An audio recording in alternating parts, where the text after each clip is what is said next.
और गुजरात में हुए पटाखे की फैक्ट्री में ब्लास्ट के मामले में मध्य प्रदेश के जान गंवाने वाले 18 मजदूरों के शव उनके घर पहुंच गए हैं।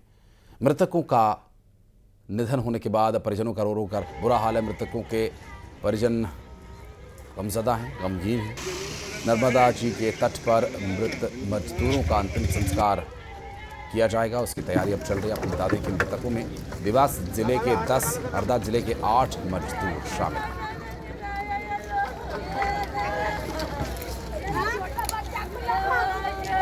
जो हरदा जिले के हंडिया के 8 निवासी जो 1 तारीख को उनकी मृत्यु हुई थी बनासकांठा में स्थित पटाखा फैक्ट्री, उनके शव आ गए हैं।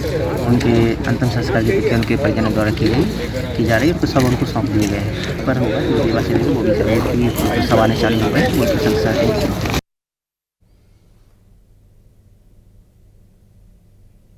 तो अंतिम संस्कार की तैयारियां लगभग हो चुकी हैं। रोते बिलखते परिजन और परिजनों के द्वारा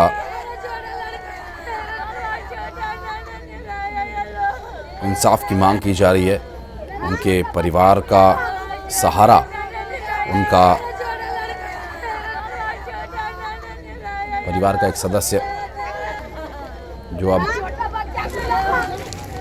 उनके साथ नहीं है, एक दुर्घटना में इस तरह से जान गंवाना बेहद दुर्भाग्यपूर्ण और दुखद। नर्मदा जी के तट पर अंतिम संस्कार किया जा रहा है। प्रवीण हमारे सहयोगी इस वक्त हमारे साथ जुड़ गए। प्रवीण, बेहद दुर्भाग्यपूर्ण यह हादसा रहा। परिजनों की जो हृदय विदारक चीख है वो डरा देने वाली है, गमज़दा कर देने वाली है। जी हाँ, हरदा जो गुजरात में पटाखा फैक्ट्री थी उसमें जो ब्लास्ट हुआ था उसमें हरदा और देवास जिले के संदलपुर के 18 मजदूरों की मौत हो गई। काफ़ी दुखद और काफ़ी भयावह हादसा था जिसमें ये 18 मजदूरों की मौत हुई थी। अभी यहाँ पर नर्मदा किनारे उन सभी 18 मजदूरों का एक साथ अंतिम संस्कार किया जा रहा है। यहाँ पर जो नर्मदा घाट है, यहाँ का जो दृश्य है वो काफ़ी रुदन वाला है। दिल को अपन मतलब उसके लिए कोई शब्द नहीं है। इस तरीके का यहाँ का दृश्य है। परिजनों का बुरा हाल है, रो रो कर बुरा हाल है। और यहाँ पर जितने भी देवास जिले के जो संदलपुर गांव हैं वहाँ के 10 मजदूर थे और हरदा जिले के 8 मजदूर थे। इन सभी मजदूरों का 18 मजदूरों का यहाँ अंतिम संस्कार किया जा रहा है। मैं आपको दिखाता हूँ किस तरीके से यहाँ पर घाट पे भीड़ है।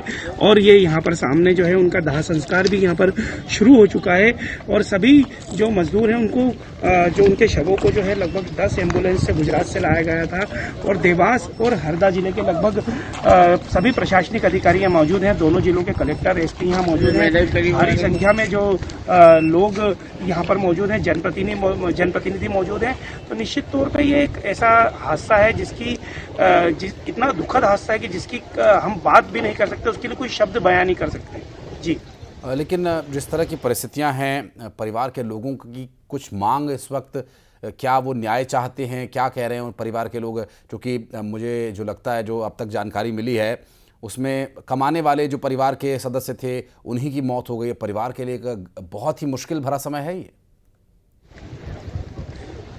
जी हाँ, ये जो 18 मजदूर थे ये बिल्कुल निश्चित तौर पे परिवार की आजीविका का जो भार था वो इनके ही कंधों पर था।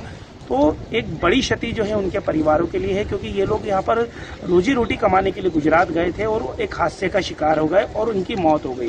तो निश्चित तौर पे परिवार के सामने ये संकट की घड़ी है।